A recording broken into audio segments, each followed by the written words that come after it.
When you think of Resident Evil games, you probably think of intense horror action sequences led by one main character in a solo adventure, trying to escape a terrifying scenario. But throughout Resident Evil's history, quite a few games have included different multiplayer aspects, allowing you to take a small break from these intense solo horror experiences. Today on Game Rant, we're going to be ranking 5 of the Resident Evil games that have multiplayer. One important thing to note though is that not every game's multiplayer is fully active, so we'll detail which components are still active and how to access them. First up is 2015's Resident Evil Revelations 2. This entry in the franchise saw a return to horror roots that the games are so well known for, and is one of the more grounded takes on multiplayer at this point in the series. You can either play couch co-op with a friend or online, provided a friend already owns the game. Playing this way, you'll be able to take on the roles of Claire and Moira, each of who are seemingly designed for this sort of split-screen co-op play. Claire is a more combat-focused character, while Moira shines in a support role. Each player has a role to focus on, and Moira can even hinder enemies to make it easier for Claire to kill them, making for a great co-op experience. Moving back in time a bit, next up is Resident Evil Operation Raccoon City from 2012. The game was a bit of an interesting one,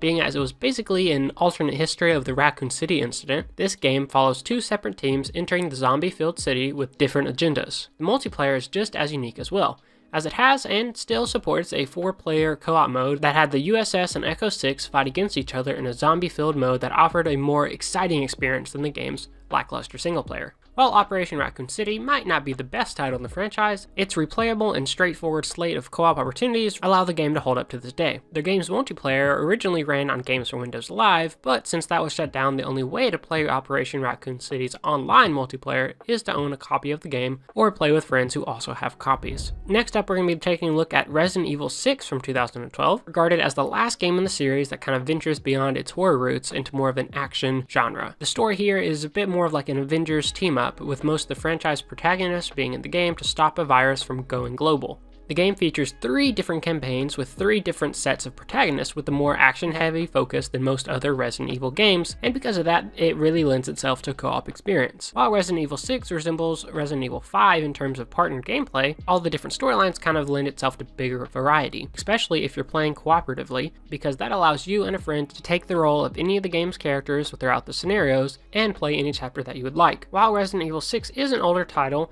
it does also still have online play. And like I said, you can still play split screen together with a friend through any chapter you want. Alright, for this next one, we're going to throw it way back. Let's look at Resident Evil Outbreak from 2003. Before we really dive into the game's multiplayer, it is important to note that unfortunately the game's official servers are no longer active, but players can still play multiplayer via a fan-supported server. The story of Outbreak follows 8 individuals attempting to escape Raccoon City prior to Leon, Claire, and Jill's involvement. Much like Resident Evil 6, having multiple characters here makes multiplayer really fit into this game quite well, as it allows up to 4 players to use these characters, giving Outbreak as a whole a really true cooperative feel in that these players are working together to survive. But as mentioned, the game can only be experienced in this way through fan-supported private servers. If you're willing to kind of work through all the tinkering that needs though, Outbreak's co-op is really something special and is arguably the closest the series has ever gotten to a true survival horror co-op experience. And lastly, and most recently on this list, we have the series' only multiplayer-focused entry, Resident Evil Reverse. This is quite a different take on Resident Evil multiplayer than anything Capcom did prior, being an entry into the third-person shooter, battle royale, hero shooter genre instead of the horror one. While it was a weird mashup, it did have some really cool ideas. The main one being how you can play with any of the main characters in this franchise, complete with their own loadout and skills. And another interesting concept here is something called a biohazard mode, where these virus capsules allow players to transform into a bioweapon after they die. While all of this sounds great, the game ended up being a weird mashup of slower gameplay inside pretty quick matches. Even though the game was built entirely to be a multiplayer experience, the game was released to a pretty underwhelming performance and mixed reception from longtime fans. And 2 years later, multiplayer is technically still alive,